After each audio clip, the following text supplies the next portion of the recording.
नमस्कार दोस्तों, आप सभी का स्वागत है आपके अपने इस YouTube चैनल हिंदी की बिंदी में। यहाँ आपको मैं अभी हिंदी व्याकरण की तैयारी करा रही हूँ, जिसमें मैंने अलंकार टॉपिक अभी लिया है। इसके अंतर्गत मैं शब्दालंकार के बारे में बता चुकी हूँ और अर्थालंकार के भी कुछ पार्ट्स में बता चुकी हूँ और इसके कुछ पार्ट्स जो है वो अभी भी बाकी है, तो जिसका विवरण आज मैं देने जा रही हूँ। तो आप मेरे पिछले दोनों वीडियो जो हैं वो डिस्क्रिप्शन बॉक्स में जाके देख सकते हैं, वहाँ मैंने लिंक बता दिया है।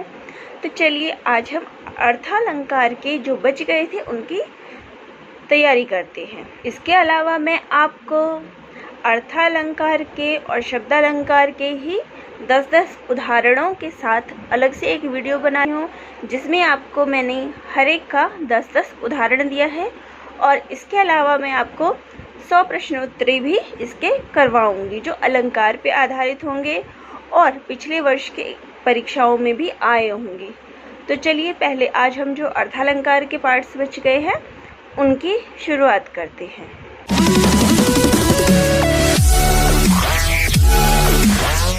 तो दोस्तों चलिए हम पहले अलंकार की शुरुआत करते हैं। इससे पहले मैं बता दूं कि मैंने पिछले वीडियो में जो है अर्थालंकार के अंतर्गत आपको रूपक, उपमा, उत्प्रेक्षा और मानवीकरण, अतिशयोक्ति अलंकार आदि के बारे में बताया था। तो आज जो हम तैयारी करने जा रहे हैं वह इससे आगे का विषय है। तो चलिए इसकी शुरुआत करें। तो इसके अंतर्गत सबसे पहले आता है हमारा विभावना अलंकार। तो विभावना अलंकार क्या होता है, इसकी परिभाषा देखते हैं। जब कारण के बिना ही कार्य का होना पाया जाता है, वहाँ पे विभावना अलंकार होता है। जहाँ पे कोई कारण तो नहीं होता कि क्या कारण है, किस कारण से ये काम हो रहा है, लेकिन कार्य हो रहा है, तो वहाँ पे क्या होगा, विभावना अलंकार। उदाहरण है, बिना पायल के ही बजे घुंघरू, कि पायल तो नहीं है पैरों में, लेकिन क्या है, घुंघरू बज रहे हैं, कि कारण ही नहीं है लेकिन कार्य हो रहा है। पायल के बिना ही घुंघरू बज रहा है, तो ये कार्य हो रहा है। यहाँ पे विभावना अलंकार है। कुछ अन्य उदाहरण भी हम देखते हैं। बिनु पग चले सुने बिनु काना, कर बिनु करम करे विधि नाना, आनन रहित सकल रस भोगी, बिनु बानी बगता बड़ जोगी। अब यहाँ पे जो है वो परमपिता परमेश्वर के बारे में बताया गया है कि जिनके पग नहीं हैं फिर भी वो क्या कर रहा है, चल रहा है। और बिनु सुने बिनु काना, कि कान नहीं है फिर भी वो सुन रहा है, यानी कि कारण तो नहीं है लेकिन कार्य हो रहा है। कान ना रहते हुए भी सुनना, पैर ना होते हुए भी चलना, तो यहाँ पे क्या हो गया, विभावना अलंकार। अगला उदाहरण देखें। निंदक नियरे राखिए आंगन कुटी छवाए, बिन पानी साबुन बिना निर्मल करे सुभाए, कि निंदक को हमेशा अपने पास में ही रखना चाहिए, कि जैसे कि बिना साबुन बिना पानी के वो जो है हमारा स्वभाव निर्मल कर देते हैं। तो यहाँ पे जो है विभावना अलंकार होगा, क्योंकि साबुन नहीं है, पानी नहीं है, मतलब कारण नहीं है, फिर भी कार्य हो रहा है, स्वभाव निर्मल कर रहा है, स्वच्छ कर रहा है। तो जहाँ पे कारण न रहते हुए भी कार्य हो, वहाँ पे विभावना अलंकार होता है। अब अगला अलंकार पढ़ते हैं हम, विशेषोक्ति अलंकार। तो ये क्या होता है, विभावना अलंकार के विपरीत जब कारण के रहने पर भी कार्य नहीं होता, वहाँ विशेषोक्ति अलंकार होता है। तो इसमें जो है विभावना के विपरीत होता है कि यहाँ पे कारण तो होता है लेकिन कार्य ही नहीं होता। अब इसके उदाहरण देख ले हम।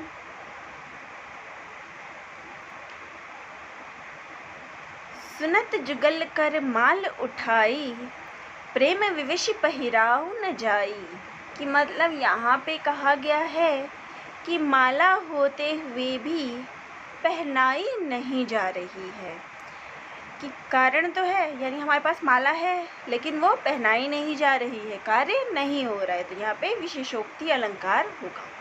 अब कुछ अन्य उदाहरण हम इसके देखते हैं। नेहन नैनन को कछु उपजी बड़ी बलाय, नीर भरे नित प्रति रहे तऊ न प्यास बुझाए। कि नैन तो हमेशा जो है वो नीर से भरे रहते हैं, फिर भी जो है वो प्यास नहीं बुझती, यानी पानी रहते हुए भी प्यास नहीं बुझती, तो कारण होते हुए भी कार्य नहीं होता। अगला उदाहरण देखें, मूर्ख हृदय नचेत, जो गुरु मिलहि बिरंच समा, फूल ही फल ही न बेत, यद्यपि सुधा बरसही। जैसे कि मूर्ख को जो है वो ज्ञान प्राप्ति कभी नहीं हो सकती, चाहे स्वयं भगवान ही क्यों ना उसे ज्ञान देने आ जाए, लेकिन उसको ज्ञान प्राप्त नहीं हो सकता। जैसे कि और नीचे है कि फूल ही फल ही न बेत, जैसे कि बांस के पेड़ पे जो है वो फूल और फल नहीं आ सकते, चाहे जितना भी बारिश हो जाए। तो ये हो गया कि कार्य होता है फिर भी कार्य नहीं होता, कारण होते हुए भी कार्य नहीं होता, वहाँ क्या होता है हमारा विशेषोक्ति अलंकार। अब अगला अलंकार है हमारा दृष्टांत अलंकार। दृष्टांत वो क्या होता है, इस अलंकार में पहले एक बात कहकर फिर उससे मिलती जुलती बात का उदाहरण प्रस्तुत किया जाता है। इसमें दो वाक्य हो गए, पहले एक वाक्य कहा जाता है फिर उसका उदाहरण दिया जाता है। एक उपमेय और दूसरा उपमान वाक्य होता है। उसका उदाहरण लेते हैं हम। करत करत अभ्यास के जड़मति होत सुजान, रसरी आवत जात ते सिल पर पड़त निशान। अब यहाँ पे है कि अभ्यास करते करते ही मूर्ख व्यक्ति विद्वान बन सकता है। जैसे कि रस्सी जो है वो सिल पे पत्थर पे जब पड़ता रहता है, कुएं से जब पानी निकालते हैं तो सिल पे जब पड़ता रहता है तो वहाँ पे पत्थर पे भी जो है वो उसका निशान पड़ जाता है रस्सी का। ऐसे ही मूर्ख व्यक्ति भी अगर निरंतर अभ्यास करता रहे तो उसे भी ज्ञान प्राप्ति हो सकती है। तो यहाँ पे हमें पहली बात बताई गई है और दूसरा जो है वो उदाहरण के रूप में समझाया गया है। तो ये दृष्टांत अलंकार है। अन्य उदाहरण हम देखते हैं। ओछे नर के पेट में रहे न मोटी बात, आधा शेर के पात्र में कैसे शेर समात। कि ओछे नर के पेट में, कि जो गोरे आदमी होते हैं उनके पेट में कोई भी बात नहीं पचती। जैसे कि एक छोटे से पात्र में जो है इतना बड़ा शेर नहीं समाता। अब यहाँ पे हमें एक बात भी बताई गई है और उसका एक उदाहरण भी प्रस्तुत किया गया है। अगला उदाहरण है। कारज धीरे होत है, काहे होत अधीर, समय पाए तरवर फले, कैतिक सींचो नीर। कि काम जो है वो धीरे धीरे होता है, इसके लिए अधीर होने की कोई ज़रूरत नहीं है। जैसे कि फल, पेड़ में जो फल है वो एक निश्चित समय पर ही होता है, चाहे हम उसको कितना भी सींच लें। तो यहाँ पे मैं उदाहरण भी साथ में प्रस्तुत करके समझाया जाता है, वह होता है हमारा दृष्टांत अलंकार। अब अगले अलंकार की हम बात करते हैं, वो है प्रतीप अलंकार। प्रतीप का अर्थ होता है उल्टा या विपरीत। इसमें उपमा के उलट उपमेय को उपमान से श्रेष्ठ कहा जाता है। इस अलंकार में उपमान को लज्जित, पराजित या हीन दिखाकर उपमेय की श्रेष्ठता बताई जाती है। अब इसका हम उदाहरण ले लेते हैं। सिए मुख समता किमी करे, चंद वापुरो रंग। कि सीता जी के मुख उपमेय की तुलना बेचारा चंद्रमा उपमान नहीं कर सकता। कि यहाँ पे जो है वो उसका उल्टा है, उसको श्रेष्ठ नहीं बताया कि सीता जी के मुख को इतना सुंदर बताया गया है। जैसे हम उपमा या रूपक वगैरह में देखते हैं कि वहाँ पे मुख चंद्र के समान है, तो यहाँ पे क्या कहेंगे, सीता जी का मुख इतना सुंदर है कि चंद्रमा उसका मुकाबला नहीं कर सकता। उपमेय की श्रेष्ठता प्रतिपादित होने से यहाँ प्रतीप अलंकार है। तो यहाँ पे उपमेय की श्रेष्ठता हमें बताई गई है, दूसरे पर्सन की श्रेष्ठता बताई गई है। अगला अलंकार है हमारा भ्रांतिमान अलंकार। नाम से ही हमें समझ में आ रहा है कि भ्रांति, भ्रम होना। इसका परिभाषा देखें। जहाँ पर सादृश्यता के कारण उपमेय में उपमान का आभास हो, अर्थात जब एक वस्तु को देखकर उसके समान किसी दूसरी वस्तु का भ्रम हो जाए, तो वहाँ क्या होगा? भ्रांतिमान अलंकार। अब इसका उदाहरण लेते हैं हम। पाई महावर दे को नाइन बैठी आए, पुनि पुनि जानी महावरी, एड़ी भीरत भिजत जाए। तो जो नाइन होती है वो पाँव में महावर लगाने के लिए आती है, लेकिन क्या होता है, जो लड़की होती है उसका पैर खुद ही इतना गुलाबी होता है कि लाल होता है कि उसको लगता है कि इसके पैर में पहले से महावर लगी हुई है और उसको रगड़ती जाती है। तो यहाँ उसे क्या हुआ है, गुलाबी पैरों को देख के, लाल पैरों को देख के भ्रम हो गया कि इसके पैरों में महावर लगा हुआ है। तो यहाँ क्या हो गया हमारा? भ्रांतिमान अलंकार, भ्रम होना। अब अगला उदाहरण ले। बादल काले काले केशों को देखा निराले, नाचा करते हैं हरदम पालतू मोर मतवाले। तो काले काले बादल नहीं है वहाँ पे, काले काले बादल, जो काले काले जो केश है उनको मोर क्या है, बादल समझ के नाचने लग जाते हैं जब भी बाल को देखते हैं। अगला उदाहरण है। नाक का मोती अधर की कांति से, बीज दाड़िम का समझ कर भ्रांति से। कि नाक के मोती को जो है वो क्या समझ बैठा है कि अनार का बीज है, दाड़िम का बीज है। तो उसको ये भ्रम हो गया तोता को कि नाक का मोती नहीं है, वो क्या है, अनार का बीज है। उसका भ्रम होना, किसी भी चीज़ का हमें जब भ्रम हो जाता है तो वहाँ पे भ्रांतिमान अलंकार आएगा।